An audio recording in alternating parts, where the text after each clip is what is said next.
এটা হচ্ছে কোরিয়াতে পড়তে আসার একটা ফুল ফান্ডেড গভর্নমেন্ট স্কলারশিপ, যেটার মধ্যে ব্যাংকে কোনো টাকা দেখাতে হয় না, কোনো ঝামেলা নাই। তুমি ইজিলি এই স্কলারশিপটা পেয়ে কোরিয়াতে পড়তে আসতে পারবা। আর এখন যেহেতু অনেকেই স্কলারশিপটা পাচ্ছে, যেহেতু কোটা বাড়ানো হয়েছে, জানতে চাও যে কোরিয়ান ল্যাঙ্গুয়েজ কি 100% কিনা বা ইংলিশ ল্যাঙ্গুয়েজ 100% কিনা। হ্যালো এভরিওয়ান, আসসালামু আলাইকুম, welcome back to my channel. আজকে তোমাদের সাথে শেয়ার করব কোরিয়াতে আসার জন্য একদম ফুললি ফান্ডেড স্কলারশিপ সম্পর্কে। সেটা হচ্ছে জিকেএস। জিকেএস মানে হচ্ছে গ্লোবাল কোরিয়া স্কলারশিপ। এই সরকারি বৃত্তিটা কোরিয়ান সরকার দিয়ে থাকে যেন অন্যান্য দেশের মানুষজন কোরিয়াতে এসে পড়ালেখা করতে পারে, কোরিয়াতে বিনা খরচে পড়ার সুযোগ দেয়, যেন কোরিয়া সম্পর্কে আরো ভালো করে জানতে পারে। এটাতে দুইভাবে আসা যায়, গ্রাজুয়েট, আন্ডার গ্রাজুয়েট উভয়ের জন্যই স্কলারশিপটা আছে। স্কলারশিপটার অ্যাপ্লিকেশন বছরে দুইবার দেওয়া হয়, একটা হচ্ছে সেপ্টেম্বরে, একটা হচ্ছে ফেব্রুয়ারিতে। আন্ডার গ্রাজুয়েট যারা, তারা সেপ্টেম্বর থেকেই তোমার এই স্কলারশিপটা ছাড়বে দেখে চোখ রাখতে হবে স্টাডি ইন কোরিয়াতে। আর এছাড়াও জিকেএস যে সাল ধরো 2025 অথবা 2026 ওটা দিয়ে সার্চ দিলে ওটা চলে আসবে। যারা গ্রাজুয়েট আছো তারা চোখ রাখবা ফেব্রুয়ারিতে।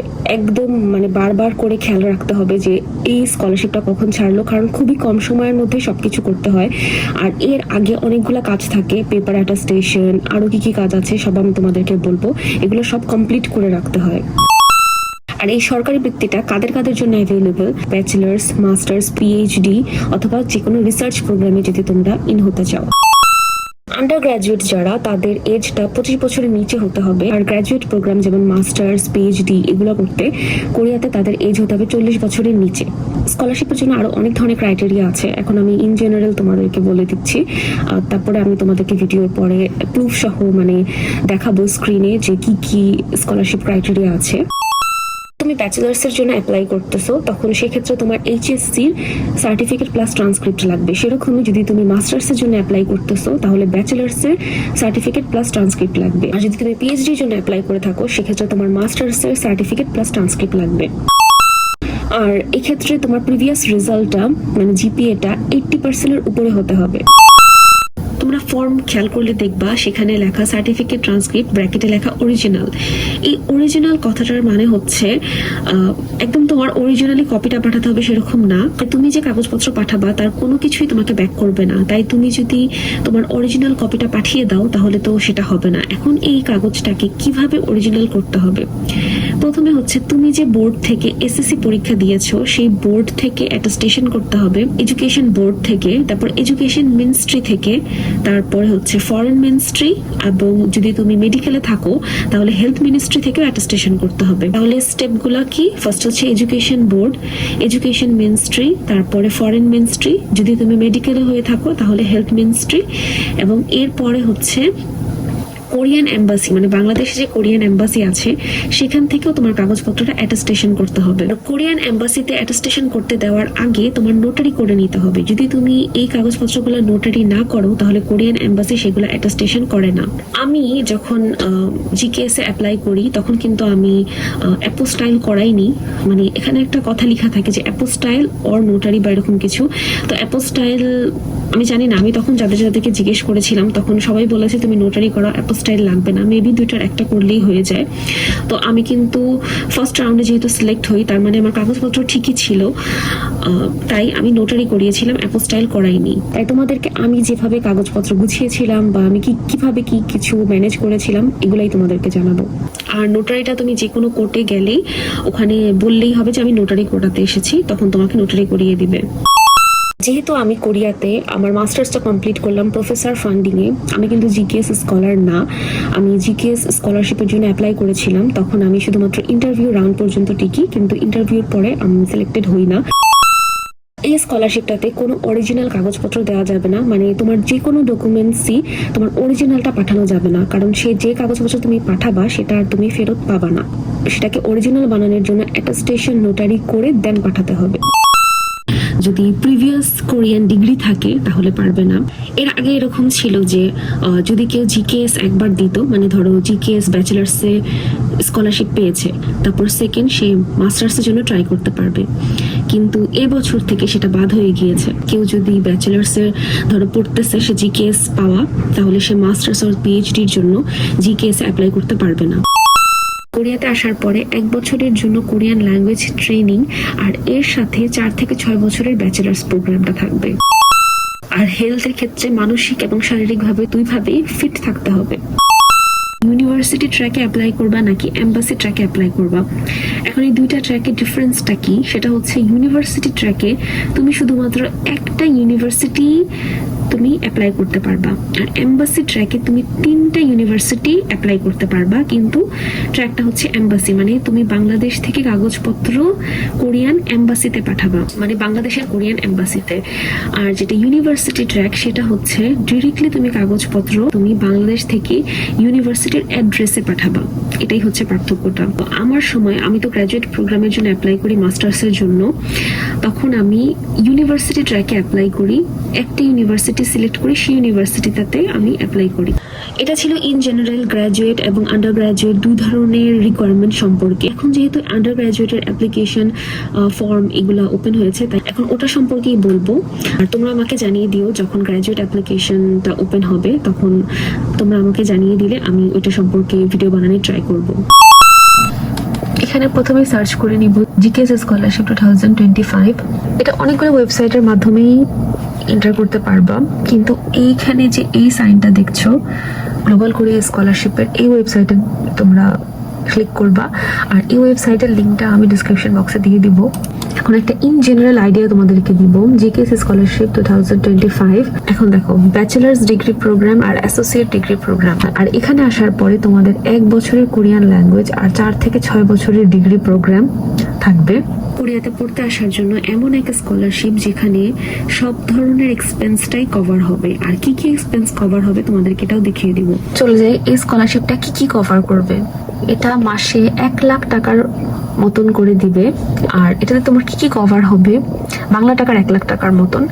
আর এটাতে তোমার full medical insurance, settlement, monthly allowance, research allowance, Korean proficiency grant, TOPIK exam, degree completion, এই সব কিছুই কভার হবে। এই প্রোগ্রামটিতে যেসব কান্ট্রি অ্যাপ্লাই করতে পারবে এখানে একটা লিস্টের মতন দেওয়া আছে, আর সেই লিস্টের মধ্যে বাংলাদেশ নামটা ইনক্লুডেড। সেটার হচ্ছে 80% হায়ার হতে হবে অ্যান্ড 100 পয়েন্ট স্কেলে। আর ধরো কলেজের মধ্যে যতগুলো স্টুডেন্ট আছে তার মধ্যে 20% র্যাঙ্কিং থাকতে হবে, আর জিপিএ থাকতে হবে। এখানে এক একটা স্কেলে জিপিএ দেওয়া আছে, যেমন 4 কত, যেহেতু বাংলাদেশে জিপিএ 5 তাই এখানে দেখিয়ে দিচ্ছে 3.23। আর এখানে এজ দেখো অবশ্যই 25 বছরের নিচে হতে হবে, বর্ন আফটার মার্চ 1, এটা মাথায় রাখতে হবে। 25 বছরের উপরে যারা তারা কিন্তু অ্যাপ্লাই করতে পারবে না।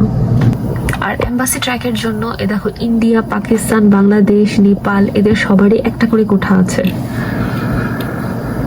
এখানেও লিস্টটা দেয়া।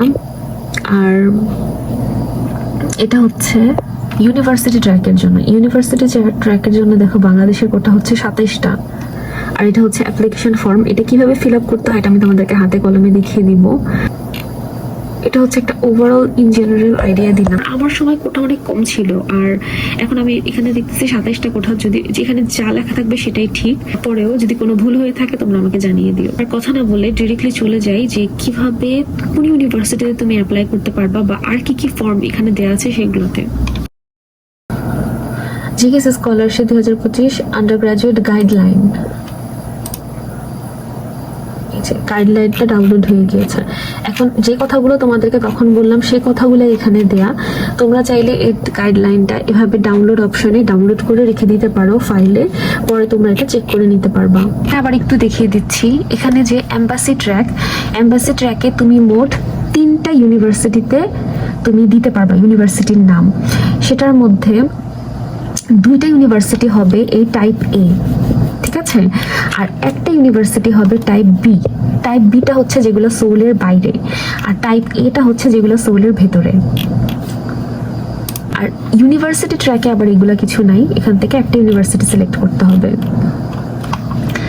আর এই যে দেখো এমবাসি ট্র্যাকের কোটা হচ্ছে এই যে বাংলাদেশ একটা, আর এই যে ইউনিভার্সিটি ট্র্যাকে এই যে কোটা হচ্ছে এই যে বাংলাদেশ এই যে 27টা।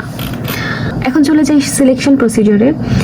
যেমন এমবাসি ট্র্যাকে ফার্স্ট রাউন্ড সিলেকশন করে এম্বাসি, তারপরে নিডে পাঠায়। নিড হচ্ছে national institute of international education, আর এই স্কলারশিপটা এই নিডের আন্ডারে। আর ইউনিভার্সিটি ট্র্যাকে ডিরেক্টলি তোমার নিডে পাঠিয়ে দেয়। তারপর নিট থেকে তোমার আবারও সিলেকশন হয় সেকেন্ড রাউন্ড। আর এই সবগুলো রাউন্ডেরই তোমার দেয়া আছে যে কখন কোন রাউন্ড শুরু হবে, শেষ হবে, সবকিছু দেওয়া। আর ডেডলাইনগুলো অবশ্যই খেয়াল রাখতে হবে। যেমন এখানে বলে দিয়েছে যে প্রথম রাউন্ডের রেজাল্ট দিবে অক্টোবর 11-তে। এখানে ডেডলাইনও দেয়া, এই যে ইউনিভার্সিটি ডেডলাইন আফটার অক্টোবর 25, সেরকম এম্বাসি ট্র্যাকেরটাও দেয়া। এখান থেকে খুঁজে দেখবা যে ডেডলাইনটা কবে। আর এখানে দেখো খুবই ক্লিয়ারলি লেখা যে এম্বাসি ট্র্যাকে 1 অরিজিনাল, 3 অ্যাডিশনাল ফটোকপিস, আর ইউনিভার্সিটি ট্র্যাকে 1 অরিজিনাল। আর অরিজিনাল বলতে কি বোঝায় এটা কিন্তু আমি তোমাদেরকে বলে দিয়েছি, যে অ্যাটাস্টেড করাটাকেই অরিজিনাল বোঝায়। অরিজিনাল মানে কিন্তু অরিজিনাল একদম আসলটা পাঠিয়ে দিবা, তাহলে কিন্তু ওটা আর ফেরত পাবা না। এখানে দেখো টপিকের উপর বেস করে, আইএলটিএস এর উপর বেস করে কত পয়েন্টস অ্যাড হচ্ছে। মানে দেখো টপিক যদি কারো 3 থাকে তাহলে 80%, 7 থাকলে 80%, মানে অনেক অনেক ভালো চান্সেস হয়ে যায়। আর এখানে দেখো এই যে কোরিয়ান এম্বাসির অ্যাড্রেস, ইমেলটা কিন্তু এখানে দেয়া। কোরিয়ান এই দেখতেছো যে বাংলাদেশের ইমেল অ্যাড্রেসটা, তোমরা যখন অ্যাটেস্টেশন করবা তখন কিন্তু এই ইমেল অ্যাড্রেসে ইমেল করে একটা অ্যাপয়েন্টমেন্ট নিতে হবে। অ্যাপয়েন্টমেন্ট না নিলে কিন্তু কোরিয়ান ল্যাঙ্গুয়েজ 100%। অ্যাটেস্টেশন করতে যেতে পারবা না, মানে অ্যাটেস্টেশন তারা করবে না। চলে যাব ডিরেক্টলি এখানে স্কলারশিপ অ্যাপ্লিকেশন ফর্ম। আচ্ছা, ফর্মটা ফিল আপ করার আগে ইউনিভার্সিটির লিস্টটা দেখা উচিত, তাই ইউনিভার্সিটির লিস্টে চলে যাচ্ছি। ইউনিভার্সিটির লিস্টে এখানে একটা ডাউনলোডের অপশন থাকবে, এটা সেভ করে নিলাম। সেভ করলে এখানে এটা ডাউনলোড হয়ে যাবে। এখানে ঢুকে যাব ফাইল, তাহলে এখানে এটা এক্সট্রাক্ট করে নিতে হবে। এখানে অনেক ইউনিভার্সিটি আছে, আমি আমার যে ইউনিভার্সিটি আমি সেটাতেই চলে যাচ্ছি, যে কাঙ্গন ন্যাশনাল ইউনিভার্সিটি।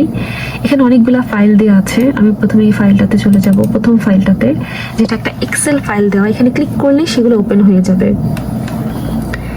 এখন কাঙ্গনের, এখন এই যে ইউনিভার্সিটির নামটা দেয়া, কি ক্যাম্পাসে এই সাবজেক্টগুলো অ্যাভেলেবল, যেমন গাঙ্গন, চুনচন, তারপরে ইউনিভার্সিটি ট্র্যাক অ্যাপ্লিকেশন প্রোগ্রাম, এটা হচ্ছে রিজিওনাল।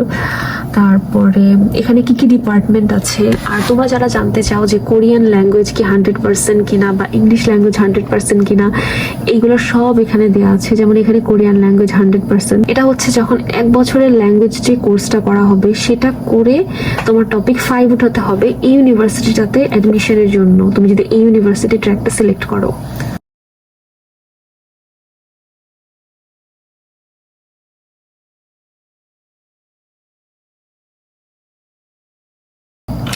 দেখো তোমরা বলো কি কি সাবজেক্ট পড়া যায়। এই যে ফাইন আর্ট আছে, ডিজাইন আছে, মিউজিক আছে, ইকোনমি, তারপরে molecular biology, molecular bioscience, school of humanities, সবগুলো সাবজেক্টই আছে। কিন্তু এটা তো দেখতেই পেলাম। চলে যাচ্ছে আজও ইউনিভার্সিটিতে।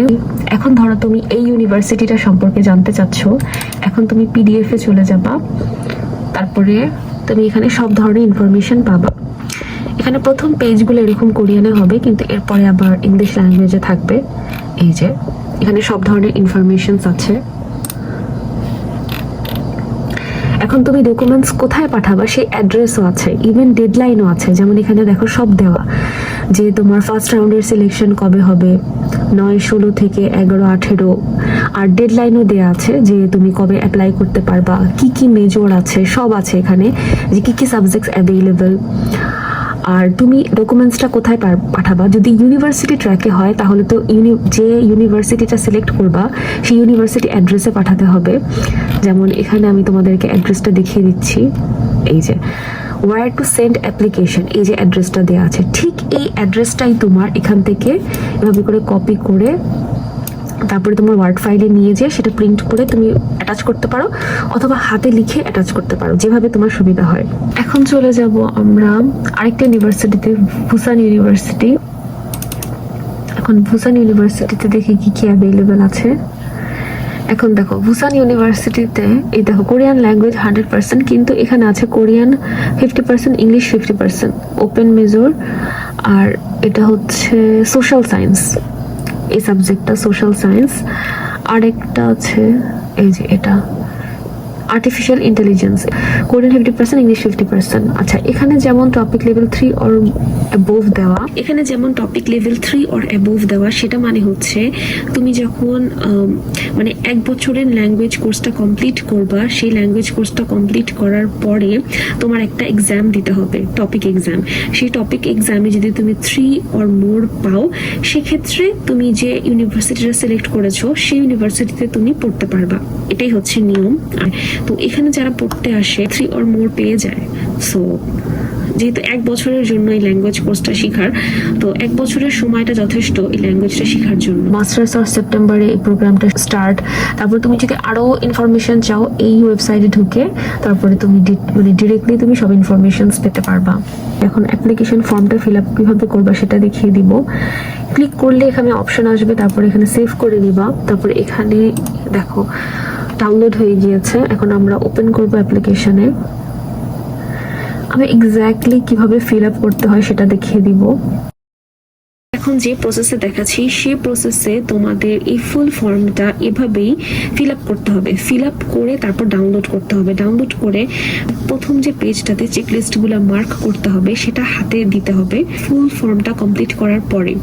আর সিগনেচারগুলো আফটার প্রিন্ট আউট তারপরে তুমি সিগনেচার করতে পারবা। তাহলে কি কি, একটা হচ্ছে সিগনেচার আর একটা হচ্ছে চেকলিস্ট সাইন। এই দুইটা জিনিসই তুমি ফুল ফর্মটা কমপ্লিট করার পরে কম্পিউটারাইজড ভাবে ফিল আপ করার পরে প্রিন্ট আউট করে তারপরে সেগুলো করবা। সব এটার জন্য হয় এই একটাই যথেষ্ট, ঠিক আছে? আর যদি ইউনিভার্সিটি ট্র্যাকের জন্য না হয়, এরকম এই পুরাটার 3টা ফটোকপি করবা। ভাবে করে ক্লিক করে তারপর এখানে মার্জ করে দিব।